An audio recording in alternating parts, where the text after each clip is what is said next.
네, 우리가 이번 여름에 계속해서 믿음의 공식 말씀을 쭉 나누었습니다.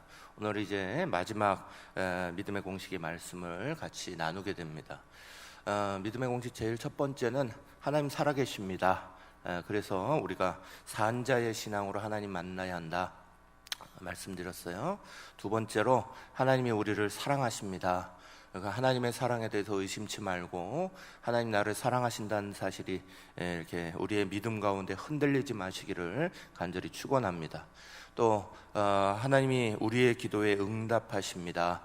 세 번째 공식이었습니다. 그래서 하나님의 기도 응답 받는 것에 대해서 우리가 깨달아 알아야 하고, 또 하나님의 기도 응답 항상 우리 가운데 있다는 믿음 가지고 주님 앞에, 주님이 우리 가운데 응답하실 기도, 욕심의 기도가 아니라, 자기 모습 따르는 기도가 아니라 하나님의 나라, 하나님의 의를 구하는 기도가 우리 가운데 먼저 일어나시기를 간절히 축원합니다.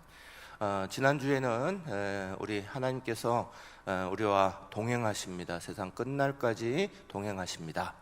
그래서 우리도 하나님하고 동행하는 법을 연습하십시오 말씀드렸어요. 우리가 하나님이 우리와 함께 하시는데 내가 하나님 손 붙잡는 법을 놓치면 안 되는 거예요. 그래서 우리가 하나님 동행하는 법을 늘 깨달아 알아갈 수 있도록 말씀 가운데 또 기도 가운데 함께 하나님 앞에 나가시기를 간절히 축원합니다. 오늘 이제 마지막으로 하나님이 가장 좋은 것을 만드십니다. 그래서 우리가 믿음으로 생각합시다. 제목에 있는 대로 오늘 하나님의 말씀 나눕니다. 로마서 8장 28절 제가 다시 한번 읽겠습니다. 우리가 알거니와 하나님을 사랑하는 자 곧 그의 뜻대로 부르심을 입은 자들에게는 모든 것이 합력하여 선을 이루느니라. 아멘. 이 말씀은 성경에 나와 있는 하나님의 섭리를 말씀하고 있는 아주 놀라운 말씀입니다. 우리는 이 말씀에 대한, 또 하나님이 우리의 삶에 놀랍게 섭리하고 계신다는 하나님의 섭리에 대한 분명한 믿음을 가져야 됩니다. 그 하나님의 섭리에 대한 믿음은 우리로 하여금 하나님을 바라보고 예배하게 할 뿐만 아니라 그 하나님 앞에 감사하는 삶을 만들어주는 거예요. 하나님의 섭리를 알지 못하면 사람들은 감사를 잃어버리고 살아갈 수밖에 없어요. 사람은 누구나 한 번에 하나를 선택하게 됩니다. 그래서 그 선택을 할 때마다 갈등하게 되죠. 또 내가 선택하지 않은 다른 어떠한 것이 더 낫지 않았을까 후회도 하게 됩니다. 그러다 보니 사람들이 일이 진행되고 나아가다 보면 그 선택 가운데 뭔가 내가 선택한 것 외에 다른 것들이 잘 되지 않았을까, 그런 마음을 자꾸 갖게 되고, 때로는 그것 때문에 불평하고 원망하는 마음도 일어나게 되는 거예요.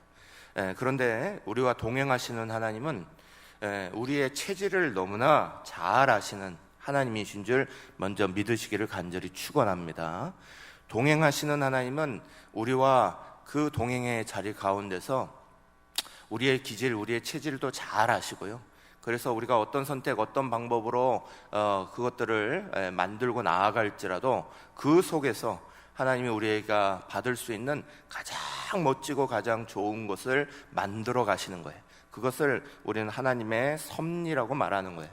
하나님의 섭리 가운데서 우리는 하나님이 우리를 깊이 사랑하시고 애정하시고 또 관심 가지고 있다는 사실을 절대 흔들리면 안 됩니다. 모든 것이 합력하여 선을 이룬다 하시는 하나님의 말씀은 오늘 우리로 하여금 하나님이 우리에게 주시는 가장 좋은 것에 대한 생각을 하게 하실 뿐만 아니라 우리가 이때까지 봤던 믿음의 공식 5가지를 한꺼번에 다 적용하게 하시는 말씀이에요. 하나님이 살아계시기 때문에 어떤 상황, 어떤 자리에서도 우리와 함께 하셔서 정말 우리 가운데 하나님의 섭리를 분명히 나타내실 거고요. 하나님이 우리를 뜨겁게 사랑하시기 때문에 그 하나님의 사랑 가운데 우리의 삶에 가장 좋은 것을 만들어 주시려고 하나님 인도하실 거고요.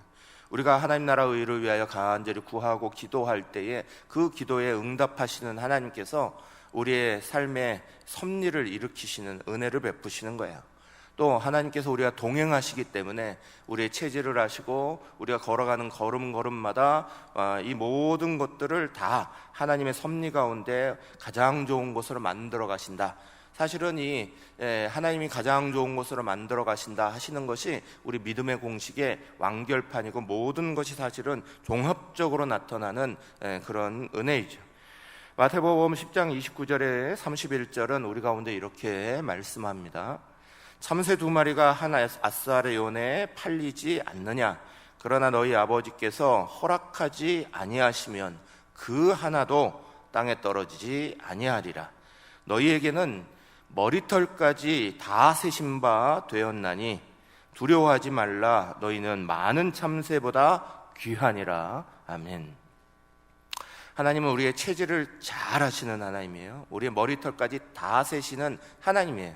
우리가 어떤 선택을 할지, 우리가 어떤 방향으로 나아가려고 하는지 하나님은 그 기질, 그 방향을 잘 알고 계시다는 거예요. 우리가 자녀를, 지금 어린아이들 막 키워보시는 어머님들은 특히나 더욱 그러하죠. 아이들을 이렇게 보면 아이가 자라는 모습 속에 얘 성격을 알게 되니까 얘가 앞으로 뭘 어떻게 하려고 하는지, 오늘 있는 자리에서 뭘 좋아하면서 어느 쪽으로 가려고 하는지 눈에 다 보이는 거죠. 우리도 아이들의 체질이 이렇게 익혀지게 되면 그게 눈으로 다 보이는데, 하나님은 우리의 머리털까지 다 세시는데 우리가 어떤 선택, 어떤 방향으로 나가려고 하는지를 모르시겠어요? 하나님이 다 알고 계시다는 거예요. 그래서 우리가 그 선택 속에서 하나님의 섭리를 우리는 믿고 믿음으로 나아가는 은혜의 역사들이 일어나야 되는 거예요. 아프리카에 가면 어느 부족이 특별한 행사를 한다고 합니다. 이 부족은 결혼을 앞둔 처녀들을 다 불러 모아요. 그리고 나서 옥수수 밭 앞에 쫙 세웁니다. 그리고 나서 들어가서 그날 옥수수 따기 대회를 해요. 그런데 여기에는 규칙이 있어요. 옥수수를 따오는데 딱 한 번 딸 수 있는 거예요. 따고 나서 더 좋은 게 있다고 버릴 수도 없고, 한 번 앞으로 갔다가 뒤로 돌아가서 따오지도 못해요. 계속 앞으로 나아가면서 그 중에서 제일 좋은 것 하나만 딱 가지고 나오게 하는 그런 대회가 있는 거예요. 그 대회를 딱 열면 처녀들이 다 들어가서, 결혼 앞둔 그 처녀들이 들어가서 옥수수를 따갖고 나오는데, 나오는 처녀들마다 얼굴이 다 풀이 죽어서 별로 좋지 않은 얼굴로 나온다는 거예요. 왜냐? 앞에서 뭐 딸라고 하면 그 앞에 더 좋은 게 보이는 거예요. 그래서 더 앞으로 가고, 또 딸라고 그러면 앞에 더 좋은 게 보이니까 또 놔두고 앞으로 가고, 결국은 맨 마지막에 어쩔 수 없어서 따갖고 나올 수밖에 없는, 그래서 자기 마음에 들지 않지만 그래도 어쩔 수 없으니까 따갖고 나올 수밖에 없는 걸 가지고 나온다는 거예요. 이 옥수수 따기에서 뭘 가르쳐 주려고 하겠어요? 인생의 욕심 버리라는 거죠. 좋아 보이고 가장 합당하게 되는 것 정도에서 만족함을 알라는 거예요. 자기가 선택하는 거 늘 더 좋은 게 있을까 봐 오늘 가장 중요한 걸 선택하지 못하고 계속 그것을 뒤로 미루고, 이렇게 하고는 할 수가 없다는 거예요. 믿음의 역사도 마찬가지예요. 하나님이 우리 가운데 보여주시는 믿음의 역사, 우리가 따라가려고 할 때에 하나님의 역사를 언제나 자꾸 다음으로 이렇게 하면 안 된다. 우리가 농담처럼 제가 말씀드리죠. 우리 교회에 자라나는 아이들을 향해서 다음 세대라는 말 우리 안 쓴다. 차세대로 이름 바꿨다 말씀드려요. 왜냐하면 다음 세대 그러니까 자꾸 다음에 해라 그런다고. 다음에 하는 게 중요한 게 아니에요. 오늘부터 벌써 믿음의 삶으로 살아가는 거고, 세워지는 게 중요한 거죠. 그래서 우리 교회는 다음 세대라는 말을 안 쓰는 거예요. 그와 비슷하지만 분명한 다른 의미가 있는 차세대, 그렇게 말을 바꾸라는 거예요.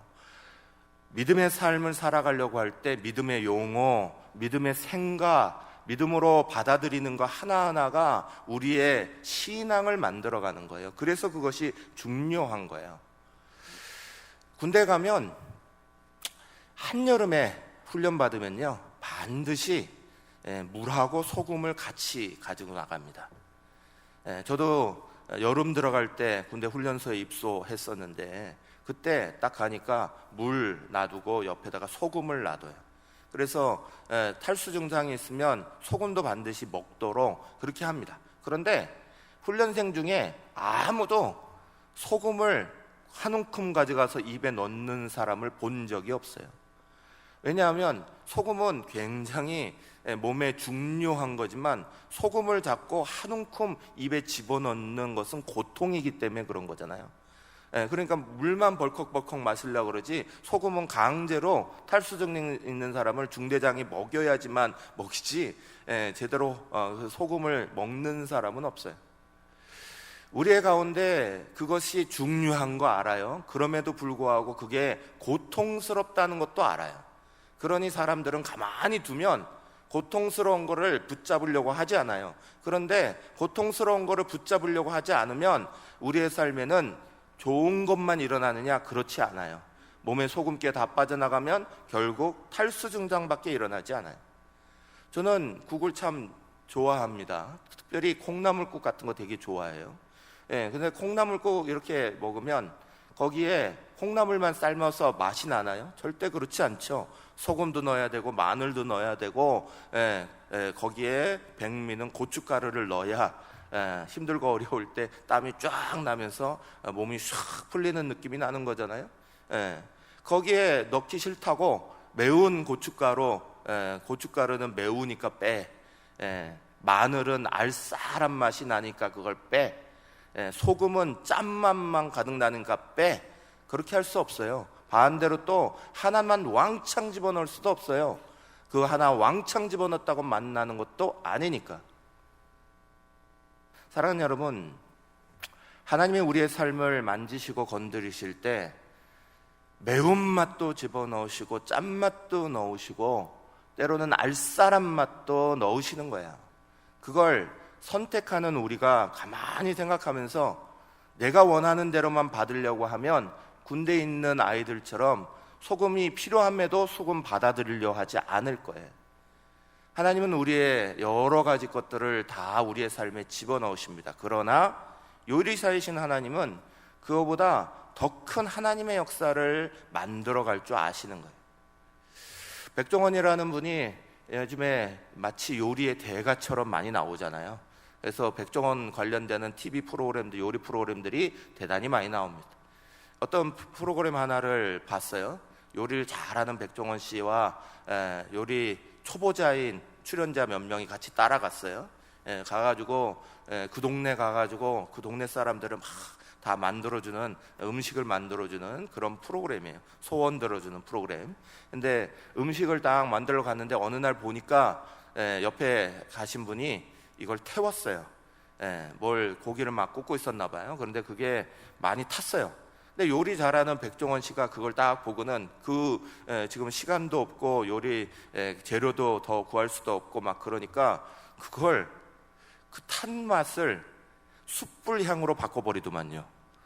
요리를 잘하니까 이거를 그냥 내팽겨버리는 게 아니라 이게 분명히 타버렸는데 그럼 탄맛이 나는 게 가득할 텐데 근데 그걸 숯불 향으로 싹 바꿔버려서 둔갑시켜서 내보내는 거예요. 사람들은 그게 탔다고 느끼지 않고 숯불 향이 난다고 좋아하더만요. 요리를 잘할 줄 아는 사람도 망친 요리 가지고 그걸 바꿀 줄 알아요. 그걸 어떻게 뒤바꾸면 이걸 사용할 수 있는 방법도 아는 거예요. 우리의 삶에 여러 가지 부분들이 우리 스스로 망쳐지는 것 같고 때로는 안 되는 것 같고 어려운 것 같은 것들이 일어날 수 있어요. 그러나 우리 인생의 주관자가 되시는 하나님은 오늘 말씀과 같이 이 모든 것을 합력해서 선을 만드시겠다 약속하셨어요. 베드로전서 3장 17절의 말씀은 이렇게 말씀합니다. 선을 행함으로 고난받는 것이 하나님의 뜻일진데 악을 행함으로 고난받는 것보다 나으니라 그랬어요. 악을 행하도 고난받고 선을 행하도 고난받는, 고난이 많은 것이 인생이라는 거예요. 그러려면 하나님의 뜻대로 선하게 고난받고 받는 것이 올바른 것이지 악을 행하면서 고난받는 것 자리에 들어가려 하지 말라는 거예요. 야고보서 5장 13절은 말씀합니다. 너희 중에 고난당하는 자가 있느냐? 그는 기도할 것이요 즐거워하는 자가 있느냐? 그는 찬송할지니라. 어떻게 고난받고 있는데 기도가 나오고 찬송이 나와요? 여기에는 하나님의 섭리라는 것을 깨닫는 은혜가 있는 거야. 이 모든 것이 하나님의 은혜 가운데 있다 하는 사실을 아는 사람은 오늘 고난이 와도 어려움이 와도 때로는 여기에 고춧가루가 들어간 거고 때로는 여기에 짠맛이 왕창 들어간 거여도 하나님은 이것 통하여서 맛있는 국을 만드시는 최고의 내 인생 요리사야 믿음을 가질 수 있는 거야. 그런데 그 믿음이 약한 사람은 이것이 망쳤구나 라고 포기해버리고 넘어가 버린다는 거야. 성경은 우리 가운데 계속해서 말씀해요. 마태복음 5장 12절 기뻐하고 즐거워하라 하늘에서 너희의 상이 크미니라 그랬어요. 시편 126편 6절 울며 씨를 뿌리러 나아가는 자는 반드시 기쁨으로 그 곡식단을 가지고 돌아오리로다. 아멘. 분명 우리의 인생에는 쉽지 않은 어려운 길들이 늘 펼쳐지는 것 같아요. 그러나 우리가 믿는 분명한 하나님은 모든 것들을 합력해서 선을 만드시는 놀라우신 하나님의 섭리를 일으키시는 하나님이다. 우리는 이 사실을 놓쳐버리면 안 되는 거예요. 이 사실을 놓치지 않기 위해서 반드시 필요한 게 뭐냐? 믿음의 생각이에요. 그래서 믿음의 생각이 중요한 거예요. 믿음의 생각은 그 믿음의 생각을 잘 키워내야 되는 거예요. 믿음으로 생각할 줄 알아야 되는 거예요. 고든 맥도날드라는 유명한 목사님이 기독교에서는 아주 베스트셀러가 됐던 책을 하나 쓰셨습니다. 내면 세계의 질서와 영적 성장. 이 책은 제가 한두 번 벌써 여러분에게 소개해드렸어요. 우리 도서관에도 있어요. 이 책은 반드시 읽어봐야 되는 필독서 중에 하나입니다. 여기에 보면 생각이라는 부분에 대해서 나와요. 생각을 어떻게 해야 되냐? 사람들이 충동을 따르는 삶을 살아가는 사람이 있고 소명을 따르는 사람들이 있다는 거예요. 하루하루를 살아갈 때 오늘 하루 펼쳐지는 대로 열려지는 대로 그냥 충동적으로 하루를 만나는 사람이 있고 분명한 하나님 주시는 말씀 가운데 소명을 바라보고 내 인생의 소명, 오늘 내가 살아가야 되는 소명, 올 한 해에 나를 부르신 그 소명에 대해서 생각하고 살아가는 사람이 있다는 거예요. 그러면서 말합니다. 충동을 따라가는 사람은 결국 사는 대로 생각한다는 거예요. 그런데 소명을 따라가는 사람들은 믿음을 따라 생각한다는 거예요. 그래서 폴 부르제라는 프랑스 소설가 비평가도 이런 말을 했어요. 사람이 생각하는 대로 살아야 한다. 그렇지 않으면 당신은 머지않아 사는 대로 생각하게 된다. 그랬어요. 살아가는 대로 그냥 닥치는 대로 생각하게 된다는 거예요. 이거를 넘어가기 위해서 생각하고 이거 하나 문제 풀기 위해서 생각하고 거기에 매여서 그냥 사는 대로 간다는 거예요. 생각을 그렇게 한다는 거예요. 생각이라는 건 믿음으로 하라고 가르쳐 주는 거예요. 그리스도인들은 믿음으로 생각해야 된다. 소명으로 생각해야 된다. 하나님이 나에게 주신 믿음대로 살아가는 사람이 되어야 된다. 요한일서 5장 4절은 우리 가운데 이렇게 말해요. 무릇 하나님께로부터 난 자마다 세상을 이기느니라. 세상을 이기는 승리는 이것이니 우리의 믿음이니라. 아멘. 로마서 1장 17절은 또 우리 가운데 강력하게 이렇게 말합니다.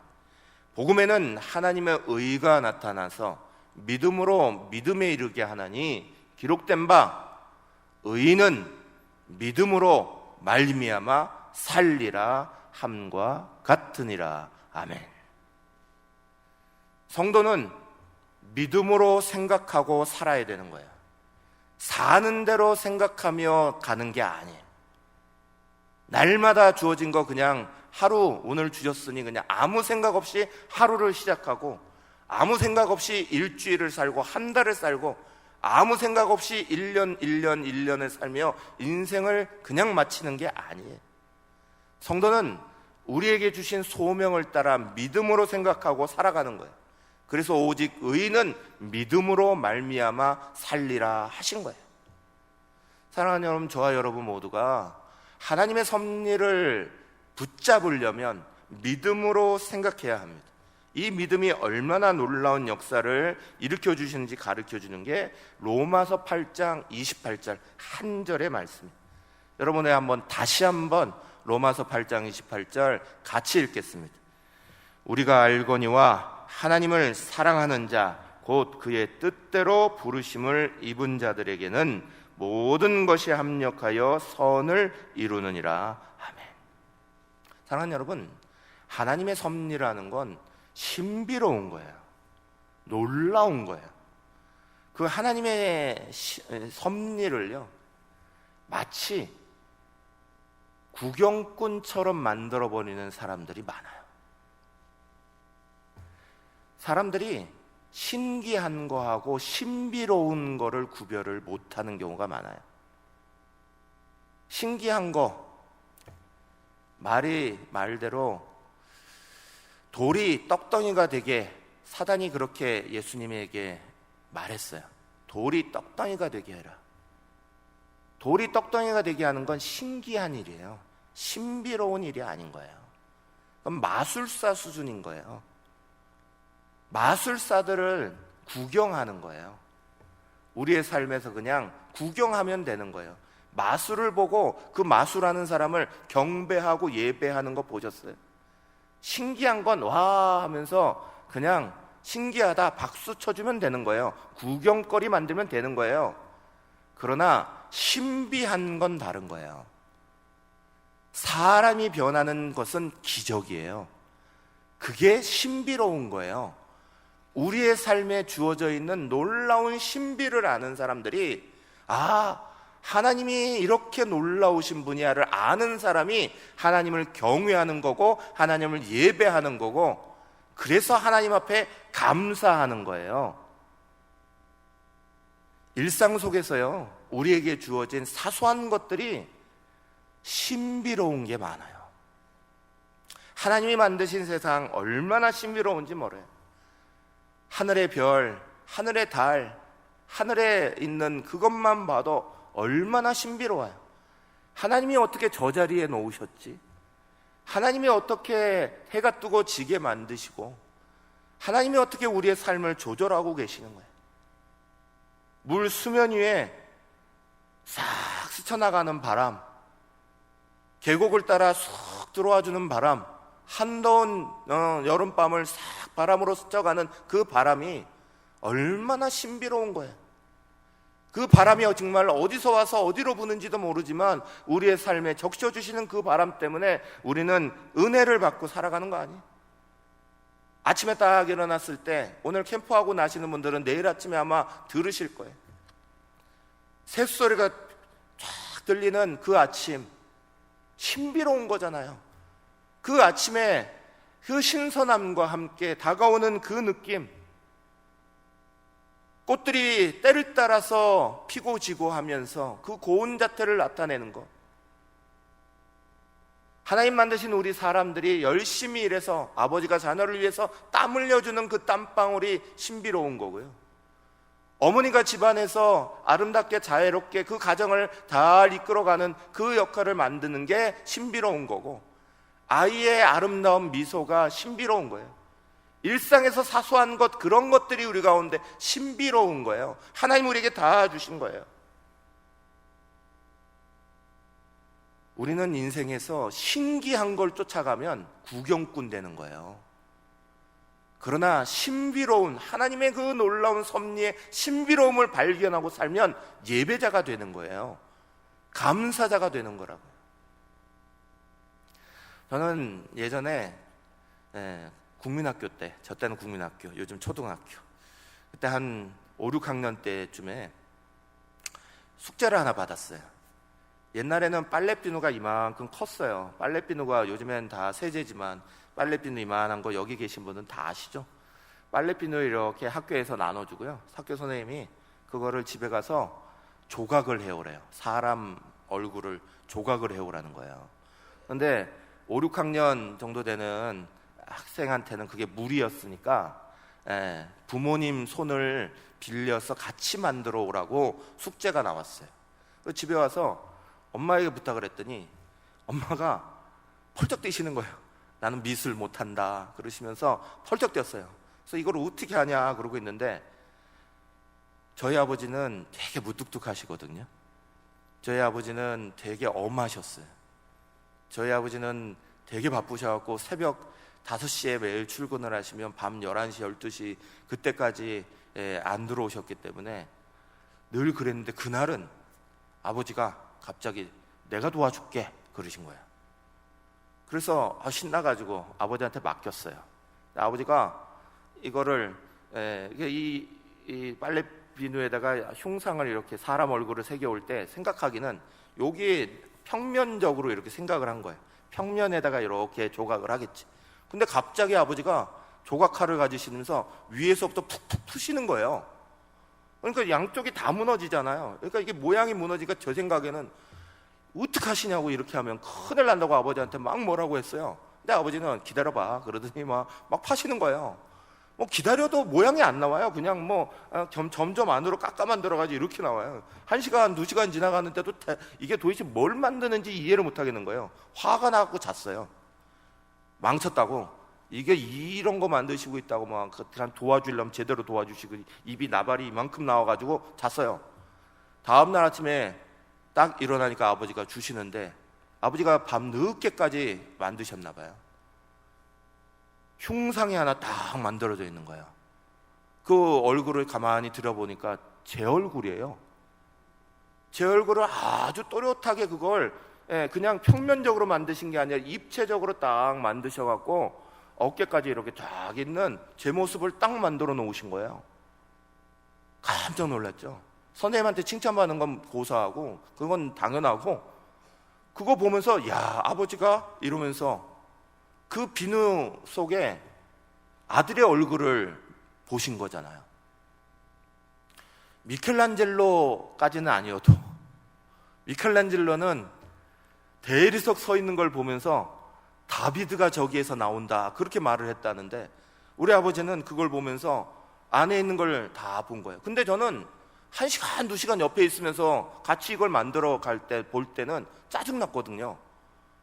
도대체 뭐가 만들어지겠는지 생각도 못 하겠는 거예요. 제 머리로는 아무리 안에 있는 게 하나도 이게 사람 얼굴 모습처럼 보이지가 않는 거예요.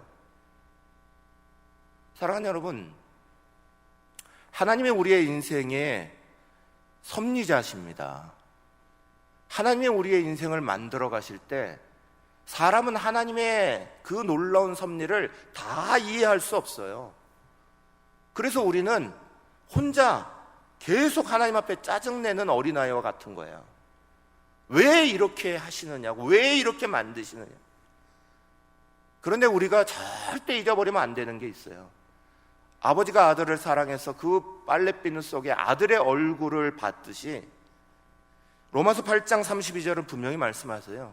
자기 아들을 아끼지 아니하시고 우리 모든 사람을 위하여 내주신 이가 어찌 그 아들과 함께 모든 것을 우리에게 주시지 아니하겠느냐. 아멘. 하나님 우리 사랑하셔요. 우리의 인생의 최고의 것들을 만들길 원하셔요.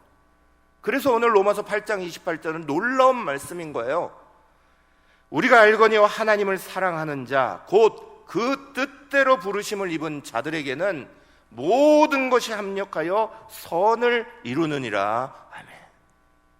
이 한 말씀만 우리가 갖고 살아도 인생의 승리자가 되는 거예요. 하나님에 대해서 의심할 수가 없는 거예요. 오늘 우리의 삶에 때로는 고춧가루가 팍팍 뿌려진 것 같고 때로는 뭐가 안 만들어진 것 같고, 하지만 하나님은 합력해서 선을 만드시는 거예요. 하나님이 합력해서 선을 만드시는 걸 우리도 연습해야 되는 거예요. 합력한다는 말은 힘을 합친다는 말이에요. 성도는 힘을 합치고 살아가는 사람들이에요. 성도들끼리도 힘을 합치고 살아가야 되고 하나님과도 힘을 합치고 살아가야 되고, 힘을 합치고 살아가는 것 속에 하나님의 역사가 만들어지는 거예요. 로마서 12장 5절은 우리 가운데 이렇게 말해요. 여러분 같이 한번 다 같이 읽겠습니다. 로마서 12장 5절 시작. 이와 같이 우리 많은 사람이 그리스도 안에서 한 몸이 되어 서로 지체가 되었느니라. 아멘. 성도는 독불장군이 있어서는 안 돼요. 지체가 자기 혼자 움직이는 거 없어요. 몸의 지체, 손가락이건 발가락이건 붙어서 살아가지 혼자서 살아가는 법이 없어요. 자기 혼자 마음대로 할 수가 없는 거예요. 길을 걸어갈 때도 모든 몸이 함께 움직이는 거예요. 다리가 제 역할을 하는 거니까 다리만 움직여라 갈 수 있겠죠. 그러나 제대로 가겠어요? 여러분 몸을, 손을, 팔을 딱 몸에 붙이고 한번 걸어보셨어요? 걸음이 제대로 되는지? 빨리 걸어갈 수도 없고 뒤뚱뒤뚱 균형이 안 잡히는 건 모르세요? 팔이 움직여야 걸어가는 게 안정적으로 걸어가는 거예요. 눈 뜨고 걸어가야지 눈 감고 어떻게 걸어가요? 눈 역할을 하는 사람이 나는 피곤해, 나는 싫어, 눈 딱 감아버리면 앞으로 갈 수 있나요? 깜깜한 거밖에 안 보이죠. 성도는 하나님과도 성도들과도 합력해서 선을 만드는 역사를 만들어가는 사람들이에요. 합력해서 함께해서 선을 만드는 거예요. 그러니까 성도에게 있어서 반드시 필요한 건 베드로전서 4장 11절 말씀처럼 만일 누가 말하려면 하나님의 말씀하시는 것 같이 하고 누가 봉사하려면 하나님이 공급하시는 힘으로 하는 것 같이 하라. 이는 범사의 예수 그리스도로 말미암아 하나님이 영광을 받으시게 하려 함이니 그에게 영광과 권능이 세세에 무궁하도록 있느니라 하셨어요. 합력해서 만들어가는 사람들이 하나님이 공급하시는 힘, 하나님이 주시는 능력, 하나님 말씀 빼버리고 자기 마음대로 독불장군처럼 살아가려고 하는 태도 버리라는 거예요. 합력해서 선을 만들어야 한다. 하나님과 합력하고 성도들과 합력해서 선을 이룬다는 이 말씀은 절대로 근시안적으로 보지 말라는 거예요. 내 앞에 상황이 감사할 수 있는 조건이냐 아니냐 그거 보지 말라는 거예요. 하나님은 우리의 전 인생을 통해서 일하시는 분이에요. 우리의 삶의 전체를 통해서 오늘 내가 당한 어려움도 선으로 바꾸실 하나님이시라는 거예요. 귀한 것을 만드시러 가시는 하나님이라는 거예요. 오늘 내가 슬픔을 당하고 괴로움을 당해도 그 괴로움을 근시안적으로 보지 말라는 거예요. 성도는 근시안적으로 보는 사람이 아니에요. 눈앞에 있는 것만 매달리는 사람들이 아니에요. 그러면 우리는 감사가 없어요. 매일 불평하게 되는 거예요. 매일 원망하게 되는 거예요. 하나님의 섭리를 봐야죠. 크신 하나님의 섭리를 봐야 하는 거예요. 욥은 우리가 잘 알듯이 고난당하고 나서 하나님 앞에 이렇게 고백했잖아요. 욥기 1장 21절 말씀. 이르시되 내가 모태에서 알몸으로 나왔은즉 또한 알몸으로 그리로 돌아가올지라. 주신 이도 여호와시오 거두신 이도 여호와시오니 여호와의 이름이 찬송을 받으실지니이다 하고 이 모든 일에 욥이 범죄하지 아니하고 하나님을 향하여 원망하지 아니하니라.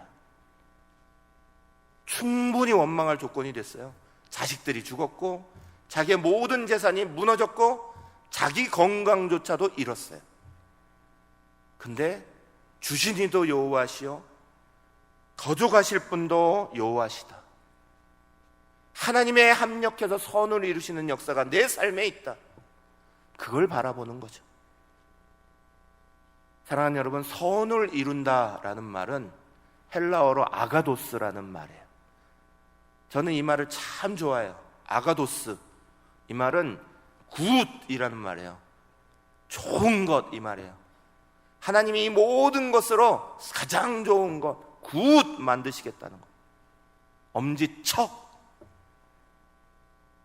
하나님이 만드시는 일들은 모든 것이 합력해서 하나도 쓸데없이 떨어지는 게 없어요.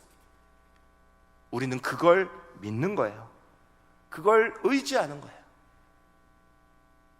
이게 믿음이죠. 사랑하는 여러분, 신앙의 경륜이라는 게 왜 중요한 줄 아세요? 나이 드신 권사님들, 장로님들, 집사님들, 그 삶에 풍파 많고 어렵고 힘든 거, 저는 새가족들 참 좋아하지만 새가족들 그 상태로는 어린아이이기 때문에 좋아하는 거예요. 하나님이 그래서 어린아이 말 잘 들어주는 것, 부모가 잘 들어주는 것처럼 하나님도 어린아이 기도를 잘 들어주실 때가 많아요. 그러나 어린아이로만 머무는 건 절대 원하지 않으시는 거예요. 점점 자라나서 신앙의 경륜을 가져야죠. 경험 가지고 그 속에서 해석할 줄 알고. 저는 그래서 장로님들, 권사님들, 노권사님들 너무 존경해요. 그 경륜이라는 게 뭐예요? 이걸 이해하는 거예요. 모든 것이 합력하여 선을 이루다. 이걸 이해하는 게 신앙의 경륜이에요. 함부로 얘기하지 않는 거예요. 그래서 오늘 어렵다고, 괴롭다고 함부로 말하지 않는 거예요. 그렇지만 하나님이 이걸 통해서 내 삶을 여기까지 이렇게 인도하셨다고, 하나님이 또 하시는 거 보시자고. 사랑하는 여러분, 신앙의 경륜은 중요한 거예요. 우리는 신앙을 점점 만들어가면서 이 신앙의 경륜을 만들어가는 거예요. 하나님이 이것들을 왜 주셨어요? 하나님이 이것들을 우리 삶, 우리 것만 보라고 주셨겠어요? 내 욕심 차리라고 하나님이 이 놀라운 하나님의 섭리를 가르쳐 주셨겠어요?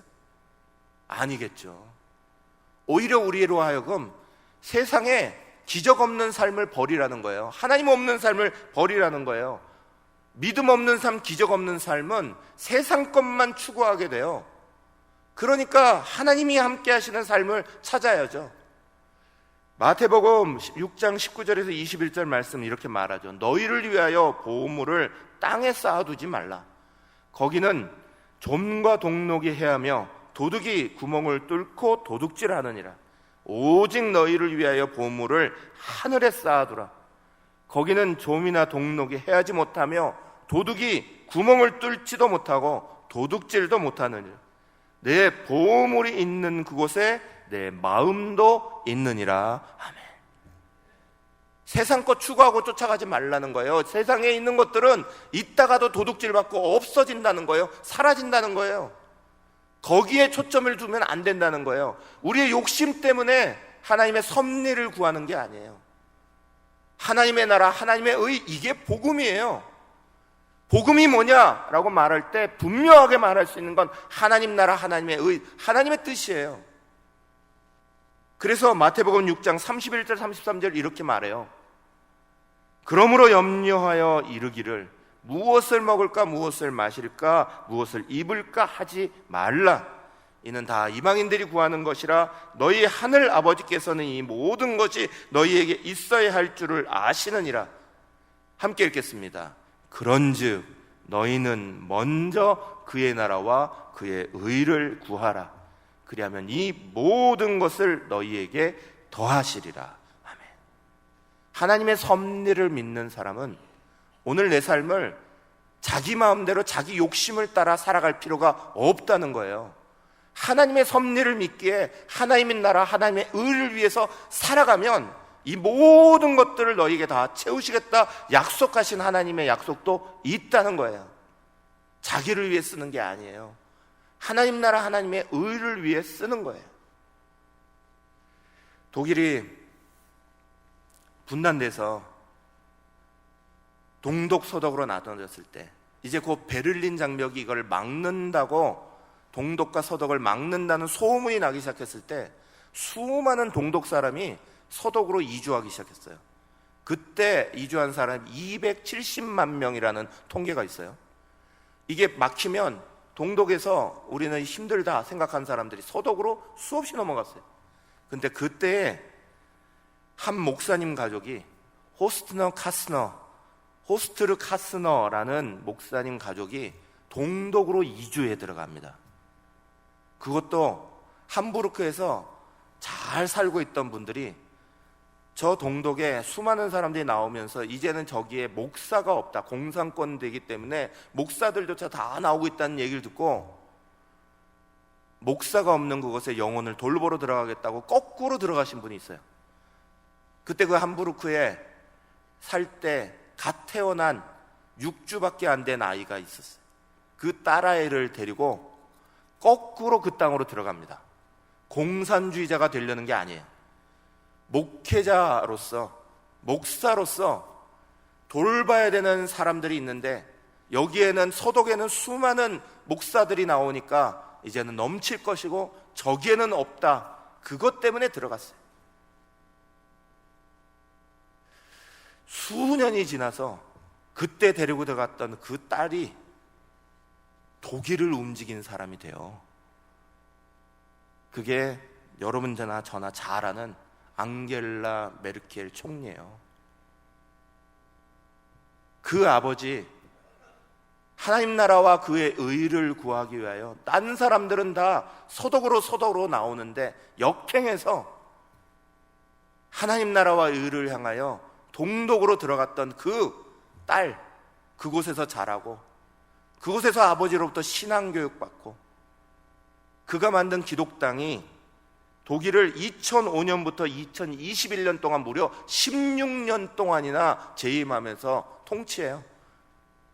EU의 주도권자가 되고 자본주의 세계를 개혁하고 독일의 그 부끄러움을 쫓아가서 무릎 꿇고 사죄하고 세계 역사 가운데서 하나님의 의를 나타내는 귀중한 인물로 자라나자요. 사랑하는 여러분, 하나님의 섭리를 믿어야 믿음의 역사가 만들어지는 거예요. 오늘 편안한 거, 오늘 좋은 거, 오늘을 보고 살아가는 근시안적으로 살아가면 하나님의 역사를 볼 수 없는 거예요. 오늘 우리의 모든 삶을 통하여서 모든 것이 합력하여 선을 이룬다. 우리는 그 하나님의 말씀을 믿고 오늘도 내 삶을 만들어가고 계시는 하나님, 이것을 하나님의 나라와 의를 위해 쓰실 하나님 앞에 드릴 수 있는 교회와 성도와 우리 모두가 되시기를 간절히 축원합니다.